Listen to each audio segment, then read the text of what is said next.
South Africa. In 2 months' time, international credit ratings agency Moody's and Standard & Poor's will review South Africa's ratings. Last night, Reserve Bank Governor Lesetja Kganyago unpacked how downgrades affect the lives of ordinary South Africans, in particular poor families. Kganyago was the keynote speaker at the South African Institute of Chartered Accountants' second edition of Courageous Conversations.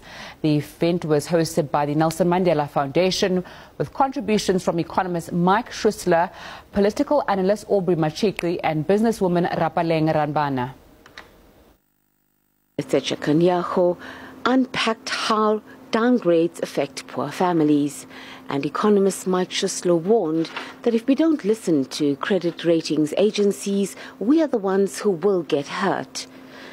Kganyago also emphasized that citizens need to guard democratic institutions, the judiciary, Chapter 9 institutions, the Reserve Bank, because it is these very institutions that underpin our democracy and our creditworthiness.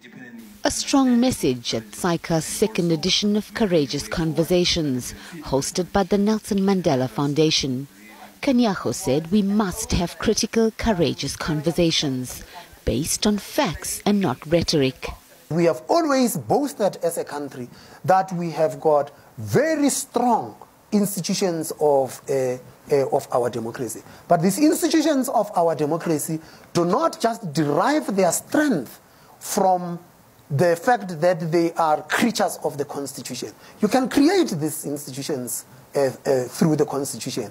What eventually matters is the individuals that you staff these institutions with, and whether they live to the oath and the mandate of those institutions, and thus are able to protect those institutions. But even if you have good individuals in those institutions, those individuals will not be able to sustain the defense on the institutions unless the South African public stands up and say that these are our institutions, they underpin our democracy, they have actually served us well, and you keep your hands off these institutions.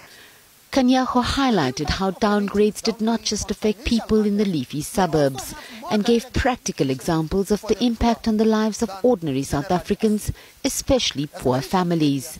Poor households do not directly hold share portfolios, but some, in particular, older people who worked for a while in the public or private sector, rely on payments from pension or provident funds as their main, if not sole source of income.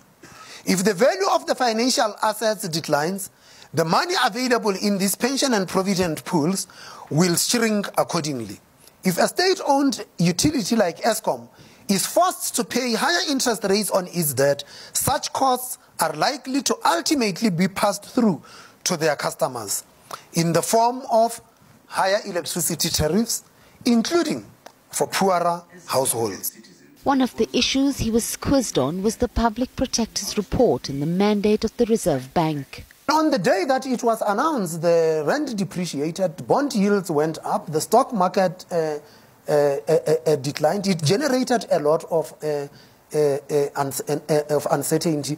It was within 3 hours of the release of that report, I got a call from the rating agencies which wanted to talk to me and understand. And in the true spirit of courageous conversations, the Reserve Bank governor said he was hopeful. I am a South African, and I never lose faith. And if something in South Africa breaks, I believe that we can fix it. Hasina Kathrada, SABC News, Johannesburg. That's a wrap from us. Thanks so much for joining us. We say goodbye to our SABC3 viewers, but Natasha will be back with more news at the top of the hour on channel 404. You're with the details up next with Pamelo Zonke. Goodbye.